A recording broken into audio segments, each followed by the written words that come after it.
One other thing that's been remarkable in terms of government policy has been the renewed appetite for Keynesian fiscal policy.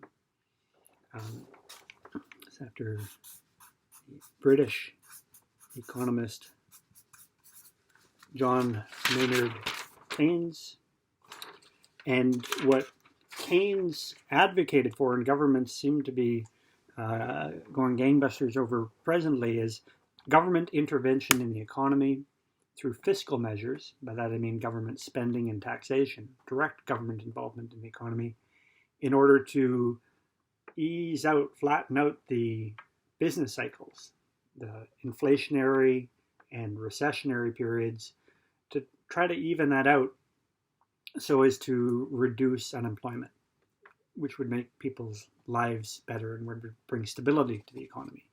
We see a renewed appetite for that in Canada and in the United States too, flattening the curve of the business cycle. We see a kind of discussion opened up here as to whether something like universal income should be provided by government, guaranteeing everyone a certain amount here in the present context, $2,000 for anyone out of work or self-employed, again, to level out those business cycles. Here too, though, questions remain. Should those fiscal interventions be directed towards bailouts for corporations? Air Canada is going to be hurting presently, for example. And or are they allocated directly towards individual families? That's a political debate that will play out here in Canada and in the United States. So there are these big choices to be made, and they're being made really quickly. Like that recent federal bailout was only pushed back by one night within the context of a minority government. This was rather remarkable how quickly those changes were made. And if I could offer a historical parallel, the one other first global event, 9/11 in 2001, similarly brought about rapid paced change throughout the world. We were told at the time that a new world order was arising. The old rules no longer applied.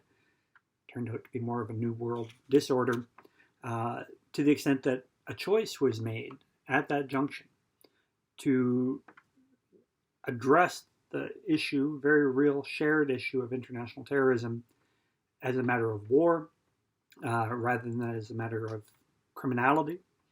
There was a choice to be made between a rules-based international order with a commitment to international law and international institutions. International Criminal Court, for example, would have been a fine mechanism for prosecuting those individuals involved in those terror attacks. Or, and this was the decision that was taken, do we take a go-it-alone approach, a hard sovereigntist position, where strong states act irrespective of international institutions and international law?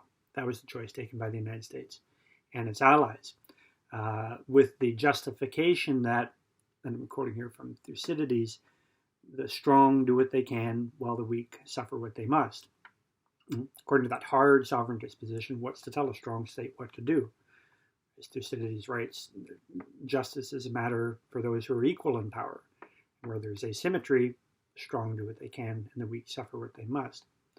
Now that turned out to have disastrous effects, destabilizing effects. Similarly now, if corporate interests trump public health, so for example, if the United States were to reopen its economy before herd immunity is established, before the number of cases decreases, if corporate interests trump public health, then it's the people who will suffer.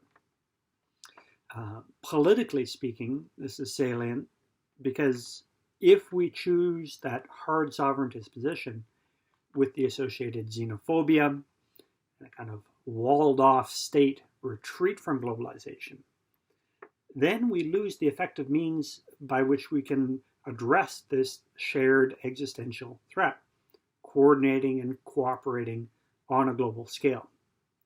And this is precisely what we need right now.